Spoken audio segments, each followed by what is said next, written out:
Hey guys, so I've been meaning to install a water softener in my house for some time now, and now I'm finally getting around to it. I bought this AquaSure Harmony Series water softener from Amazon. Different water softeners are rated for different amounts of use, and the way that I calculated mine is I went online to my city utilities website and looked up the grains per gallon rating, which tells me how hard my water is for my house. I then used this figure along with the number of people living in my house. One. And with that, I can figure out the rating that I need for a water softener. Now you should know that I don't have any experience installing a water softener, and I've never owned one. Everything I know about water softeners has been from watching YouTube videos and reading the instruction manual that was included in the box.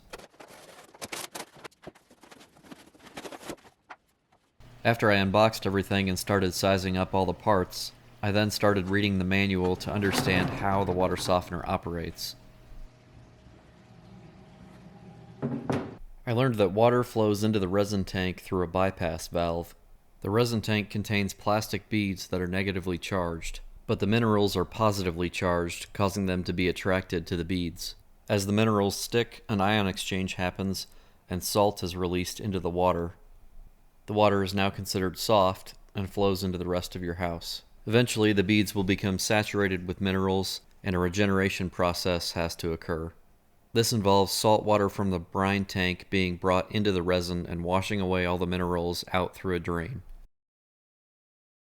So my basement used to have a water softener installed, but it was removed after a flood and never replaced.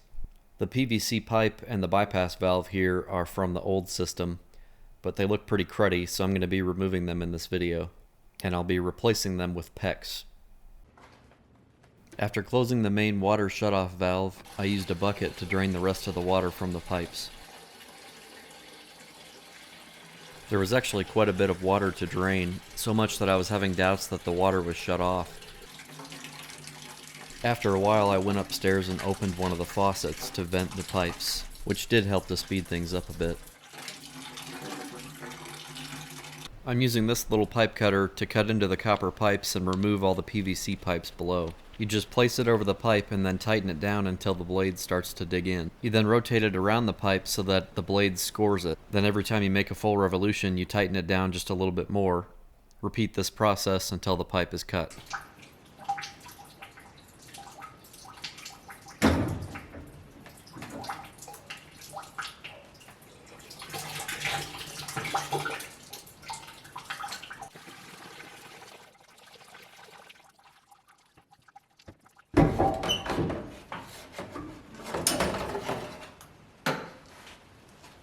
I then used a piece of sandpaper on the cut edge of the pipe to remove any burrs that might be left behind.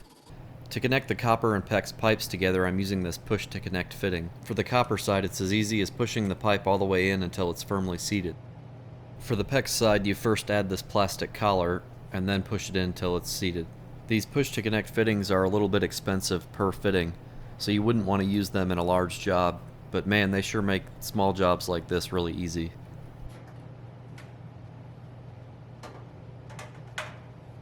Once each end of the pipe is firmly seated in the fitting, there's a small plastic clip that goes around the outside of the fitting.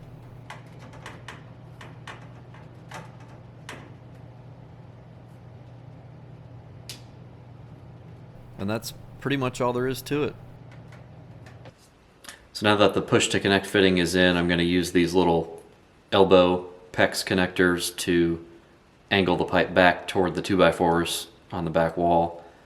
And in order to do that, I need to cut through the PEX, and I'm going to use this pipe cutter to do that. The blade locks open, and then every time you ratchet it down, it gets a little bit tighter and tighter until it cuts through the pipe.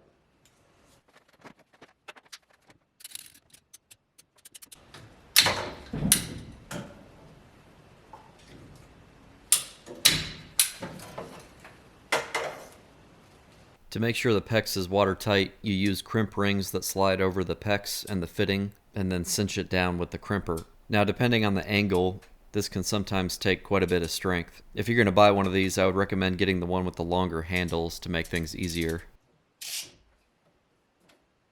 Once I got the PEX angled down from the back wall, I changed gears and started assembling the water softener. This way I would know how far the PEX needed to come down the wall to meet up with the bypass valve on the back of the water softener. I then started bringing the water lines down again, and I also added a hose valve on the water inlet. I mainly did this because that's how the old system was set up. The 2x4s I'm adding periodically are just for extra stability for the pipes, particularly for the valve. I'll add fasteners later to hold them in place. I added Teflon tape to the threads on the bypass valve and then screwed on the female connectors. The connectors were actually really difficult to screw on. It took all the strength I had. I didn't realize it then, but this turned out to be a problem later.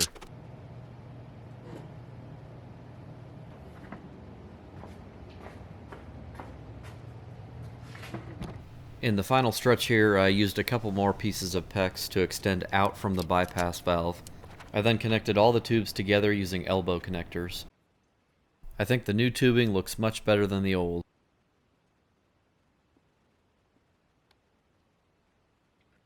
I connected the drain tube to the resin tank and ran it over to the sump pump. I also connected the brine tube and ran it to the brine tank.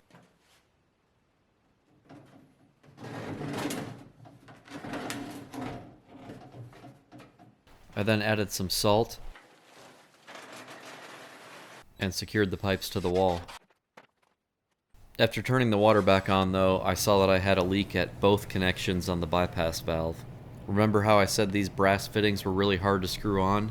The problem was that I used too much Teflon tape, causing so much friction that I couldn't get the fitting tightened all the way down. I went back later and backed the fittings out, and then used less Teflon tape for a watertight seal. With all the work done, this part was even more satisfying. I connected power to the unit and then started going through its initial startup cycle with help from the instruction manual. This cycle is where you set the unit's internal clock and configure how often I want the unit to run a regeneration cycle. There are some other settings to mess with, but I went with the defaults for pretty much everything. The longest part about this process is the unit is actually running its first regeneration cycle. But after it was done, the unit was all ready to go. Here's a little before and after of my kitchen sink running.